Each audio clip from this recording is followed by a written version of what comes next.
Shabbat shalom, everyone.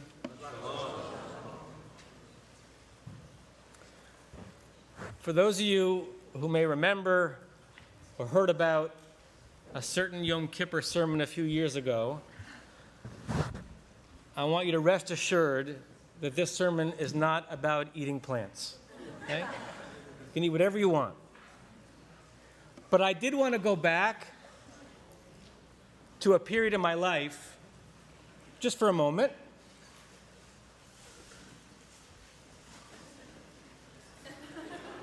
I had that effect.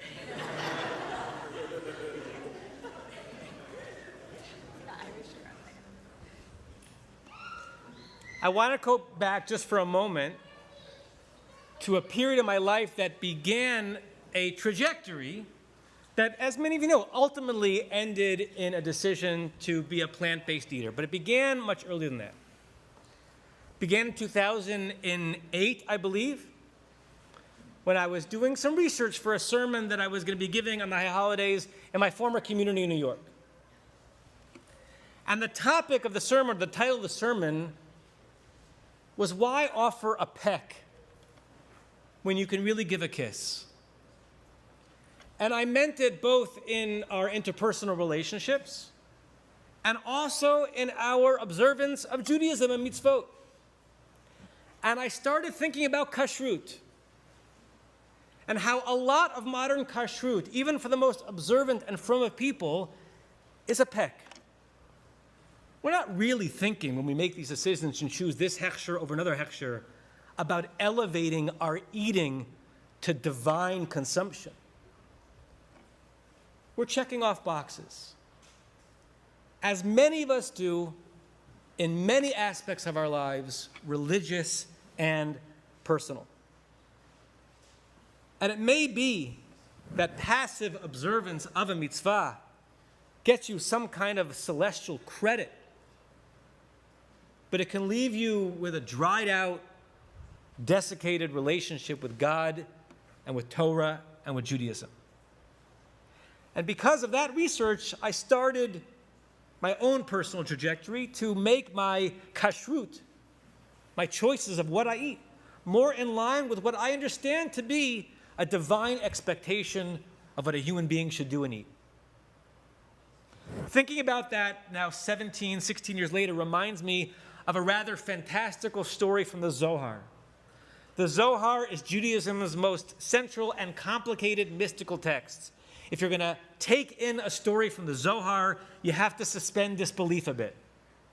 It's the rabbis rhapsodizing about amazing experiences that they had with one another and with God in this world and the next. You have to go into the labyrinth and expect to not really know where you're going to end up. And the Zohar is attributed to Rabbi Shimon Bar Yochai, who lived in the Talmudic era. And there's following story in the Zohar. Rabbi Shimon Bar Yochai dies, leaves this world. And one of his prized students, Rabbi Chia, he misses him. They had a special bond. Rabbi Chia loved to study at the feet of his teacher and to take in all that he was communicating about Torah and life. And so, in the Zohar, Rabbi Chia goes searching for him in Olam Haba, in the world to come. In the imagination of the Zohar, a rabbi could do that. Just find the pathway to Olam Haba. He wanted to commune with his teacher. And Rabbi Shimon Bar Yochai was known as a mystical man, constantly searching for the magic in every moment. And Rabbi Chia was known as a punctilious teacher, very, very precise in all of his teachings and observances, but they were different. Rabbi Chia finds the gates to Olam Haba. He's standing at the entrance to the world to come. And there are gatekeepers there. And the Zohar says that he asks for his teacher, Rabbi Shimon Bar Yochai, who's known as the Rashbi, according to his initials.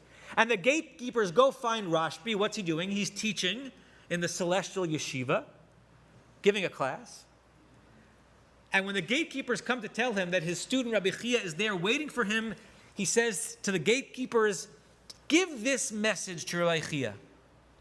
The message is, who among you has transformed darkness into light?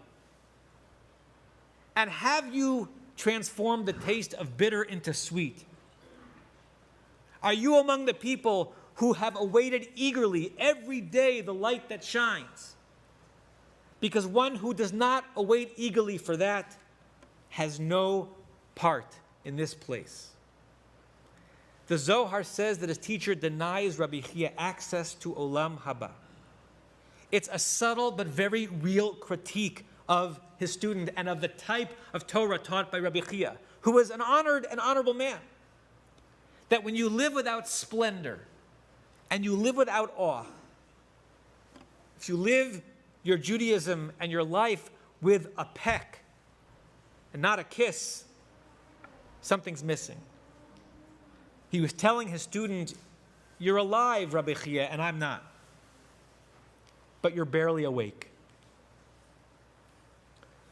There's a Hasidic teaching on one of the verses in this week's Parsha, one of the verses that Liana read so beautifully as part of the Tochacha, the reproof that God gives in advance to the Israelites for what's going to happen to them if they don't follow the commandments of the land of Israel. It's offered by Rabbi Avram of Sokochev, which is one of the rabbis of the Sokochever dynasties in Poland. He lived in the late 18th, early 19th century. And it's on one of the many times in that Tochacha, and Liana knows those verses well, where God gives the following situation. Something like this in this verse. V'im telchu imi keri. If, when you get to the land of Israel, telchu imi, you walk with me keri, kuf resh yud. Commentators throughout the centuries have tried to figure out what does that word keri mean. Some people believe it comes from the root kar, which means cold. If you walk through the world with me with a cold heart, the consequence will come. But Rabbi Avram of Sokochev connects it not to cold, but to the word mikre, which means accident, by happenstance, something done with the opposite of intent. And what's interesting is, this sin of walking with God Bekeri earns one of the most severe punishments in the whole list. That God is going to pay you, sort of punish you for your sins 7 times what you deserve to be punished.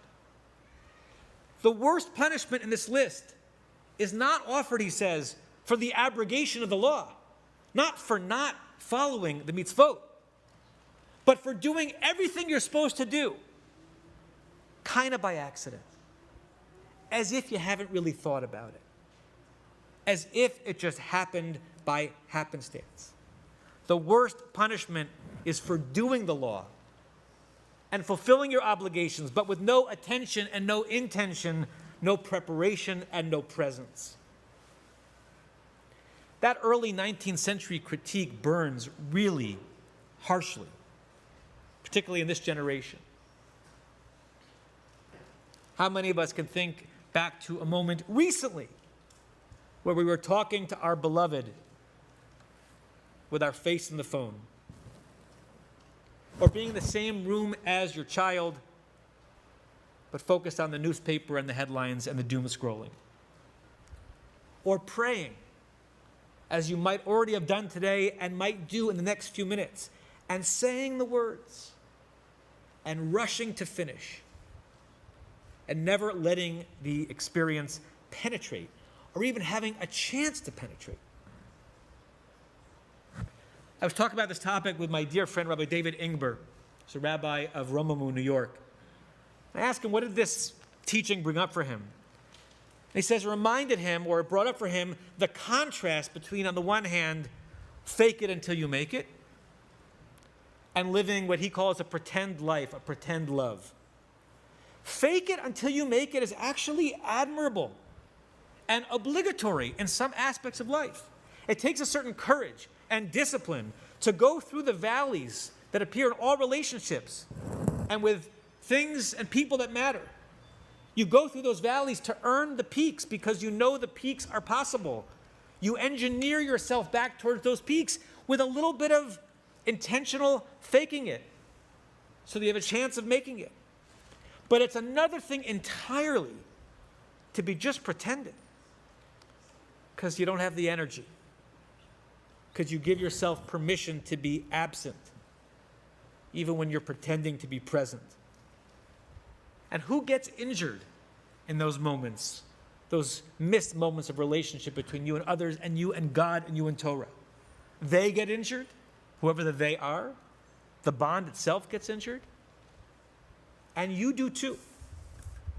Maybe even sevenfold, as if the Torah was prescient. Fake it until you make it, on one level, is how we reawaken the life of the Spirit and the possibility of ecstasy in all forms. Rabbi Avram of Sokachev and Rabbi Shimon Bar Yochai in the Zohar was saying, just don't pretend to be making it when you're actually faking it. Dr. Melila Helner Eshed, who's one of the world's leading experts on the Kabbalah, teaches, among other places, at the Hartman Institute in Jerusalem. She's a scholar of the Zohar. This is one of her favorite stories in all the Zohar, and this is her take on that story of Rabbi Shimon Bar Yochai and Rabbi Chia. She says, on the one hand, it's a little bit harsh in Rabbi Chia. It's harsh in anyone who feels like they're being held to too high a standard in life and in love and in spirit. It's hard to maintain that. And she identifies with the desire to, in her words, stay asleep. Sometimes we want to stay asleep when we're awake. She says we need to sleep. We need to rest. We need to give our bodies and minds a break from the relentless obligations of relationships of all sorts. And it can be hard and it can be tiring to push yourself to fully wake up. On the other hand, she says, what treasures are you missing out on as you slumber through prayer, as you nap through Shabbat, as you go through the motions in Kashrut, and as your eyes close, as it were, through all the moments that are meant to matter? We need to wake up to see the world for what it is and to help make it what it can be. And we need to see our loved ones for who they are deeply. And when we sleep, we might spare ourselves some pain and some challenge and the weight of responsibility. But we also lose some of the greatest parts of being alive. And we lose the chance to motivate us to higher, loftier loving and living. The poet Rumi put it succinctly. He said, "Come, friends. We're trying to stay awake. Come, friends. We're trying to stay awake." I hear this line in Parshat Bechukotai screaming at us. Wake yourself up. Don't do the mitzvot simply by rote. Don't be Jewish by accident. Don't be human by happenstance. Don't live without living. Shabbat Shalom.